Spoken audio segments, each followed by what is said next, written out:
midi 19h30. Une présentation de Vidéotron. Il n'y a rien que j'apprécie plus que de dire à des gens qui ont de bonnes idées, puis quand c'est fait chez nous, de dire, gars, chapeau les gars, puis tant mieux, on vient d'inventer quelque chose qui risque de révolutionner, puis c'est à peu près dans tous les domaines. Puis celui dont je vous parle maintenant, c'est peut-être une de vos hantises, ça vous est peut-être déjà arrivé. À qui n'est pas arrivé un dégât d'eau à la maison à un moment donné pendant qu'on n'était pas là? Puis là, force est de constater que tu arrives, puis bon, les dégâts sont là, les dégâts sont importants, puis là, c'est l'assurance, puis c'est sortir de la maison, puis tout refaire, puis il y a moyen de prévenir ça maintenant, puis de le prévenir totalement. Celui qui est en ma compagnie s'appelle Éric Bisson, il est président du système NOAA. Salut, M. Bisson. Ça me fait plaisir, bonjour. Ça vient de chez nous, c'est nos têtes, c'est notre tête oui, qui pense oui, à ça. effectivement. C'est fait à Sainte-Foy, dans le parc du Berger, dans le parc industriel du Berger.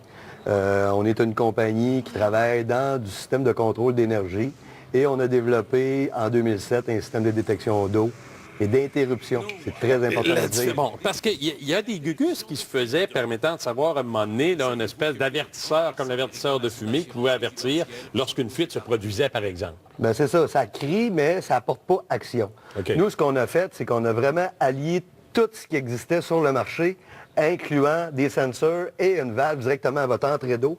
Aussitôt qu'on détecte de l'eau, on ferme l'entrée immédiatement. C'est une milliseconde. Bon, regarde, je vais vous montrer 2 secondes. Je n'ai pas besoin de pitcher d'eau dessus, là, mais seulement, d'abord, c'est très, très sensible. Ça, c'est un panneau. Je vous montrerai des images ensuite. On va voir comment ça fonctionne comme tel. Ça, c'est votre détecteur avec fil. Puis ça, c'est les détecteurs sans fil. Le module mètre, puis c'est la valve d'entrée d'eau. Celui qui détectera, bon, comment ça marche? C'est quoi? C'est que... Bon, et aussitôt qu'on met, parce qu'avec sans fil, on les pose directement au sol, on peut mettre ça en dessous de la laveuse, lave-vaisselle. Dans les endroits susceptibles un jour d'avoir des problématiques à ce niveau-là. Et voilà. Aussitôt que le détecteur, là, on voit l'endos d'un détecteur, aussitôt que le détecteur va s'enfuir de l'eau, avec le corps humain, on le peut détecter, on envoie un signal directement à l'entrée d'eau que lui, il va fermer directement la valve. Ça ne prend pas grand-chose. Je veux dire, vous avez entendu le bip-bip, puis on n'a rien, on n'a pas mis d'eau, puis on n'a pas fait de fuite ou quoi que ce soit. La moiteur des mains peut faire en sorte que ça soit aussi sensible que ça et que ça détecte à ce niveau-là. Oui, ça porte action immédiatement. Aussitôt qu'on a de l'humidité de 80 % et plus, et de l'eau, on le détecte, on vient fermer directement votre entrée d'eau. Le truc va être installé, c'est-à-dire tout ça mène à un dispositif placé sur l'entrée d'eau. La coupure est automatique. Exactement. Donc, aussitôt que vous n'avez plus de le principe, c'est qu'aussitôt que vous n'avez plus de pression qui vient par votre entrée d'eau, il n'y a plus d'eau qui se véhicule dans la maison. Donc, il n'y a plus de débit d'eau. Fait qu'aussitôt qu'on coupe l'entrée d'eau, l'eau arrête. C'est instantané. Au même principe que quand on ferme un arrosoir. 2-3 petites gouttes d'eau, puis ça s'arrête là, puis ça prend 1 ou 2 secondes. Écoutez, un dégât d'eau, on le sait, 60 % des réclamations au niveau résidentiel, c'est causé par des dégâts d'eau. Oui, aujourd'hui, là, 25 ans, c'était le feu. Là, 10 ans, c'était le vol par infraction. Aujourd'hui, c'est les dégâts d'eau. Y a-t-il quoi de plus enrageant qu'un dégât d'eau, supposant ce que ça amène comme travail également, comme relocalisation, perte de trucs qui nous sont chers, parce que par la gravité, inévitablement, l'eau, quand il y a un dégât, habituellement, ça coule du haut vers le bas, et ça fait des problèmes partout. D'où vient cette idée-là? C'est parce que vous vous êtes rendu compte à un moment donné qu'il n'y avait rien qui se faisait comme ça? Bien, écoutez, c'est très facile. Dans les années 2000, j'étais propriétaire d'un magasin de couvre-plancher à Québec.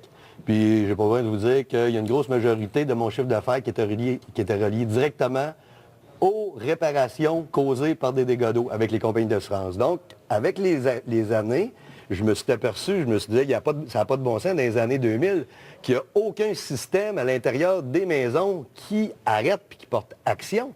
Donc, en 2007, par un concours de circonstances, j'ai rencontré Pierre Chaput, qui est le président de Crystal Control, qui est mon associé. On a travaillé sur le produit, on a été voir, on a fait de la mise en marché, on a vérifié, on a même gagné un prix avec l'Université McGill à travers le Canada. En 2007, on a le produit le plus révolutionnaire sur le marché.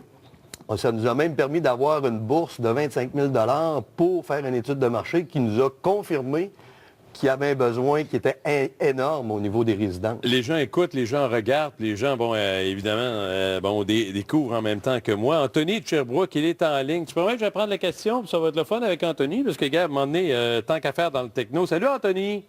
Salut! Allô, Anthony, il y avait une question bien simple et bien logique aussi. À un moment donné, tu veux pas que ça sonne n'importe quand, puis que ça coupe ton eau n'importe quand non plus. C'était quoi votre question, M. Bisson?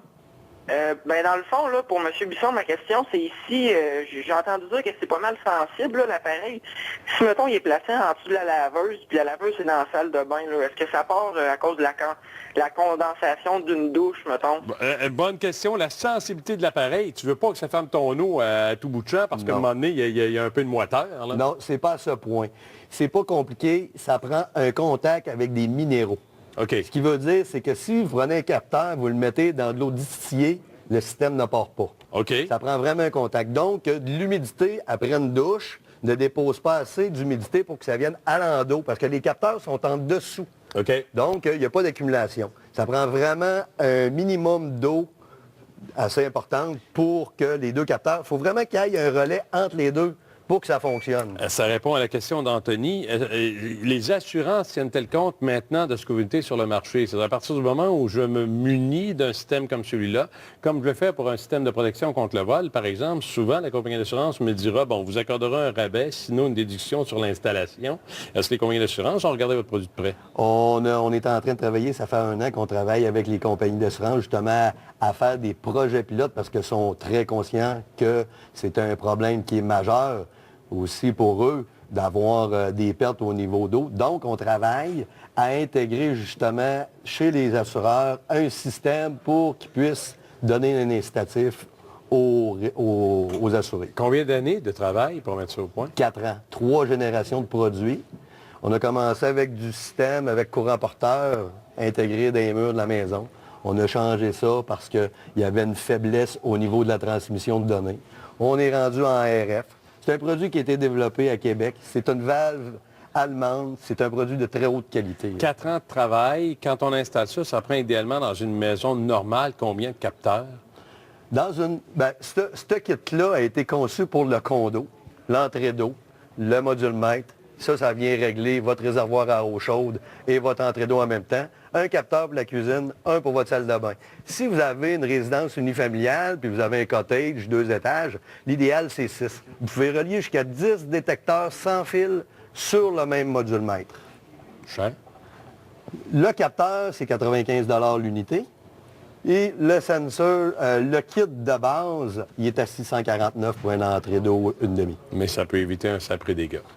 Ça se compte même pas en argent. Il me reste 30 secondes. Oui. On commence à vous regarder d'ailleurs également. Je présume qu'il n'y a pas rien qu'au Québec. Il peut y avoir des dégâts d'eau. Aux États-Unis, ça se peut, puis en Europe également. Dans le sud de la Floride, on a quelqu'un qui travaille, il analyse le produit pour l'intégrer justement là, dans le secteur de la Floride. Donc, parce qu'il n'y a pas de sous-sol, les résidences, les primes d'assurance sont multipliées par 5, puis par 7, puis par 8 aux États-Unis. Donc, eux autres, c'est très important pour eux d'avoir un système comme NOAA. Le marché est ouvert. Bravo, M. Bichon, à vous. Bravo à votre équipe également. On vous a montré le site Internet, histoire de jeter un œil là-dessus, histoire de vous faire davantage ou d'avoir davantage d'informations. Merci, M. Bichon. Ça fait plaisir. Fini les dégâts d'eau. On s'en va à la pause au retour. Êtes-vous inquiet de ce qui se passe au Japon? Est-ce que vous avez assez peur de ça pour essayer de voyager? Je parle de la menace nucléaire, bien sûr. Ce qu'on mange peut être irradié? Un spécialiste nous parle de tout ça au retour.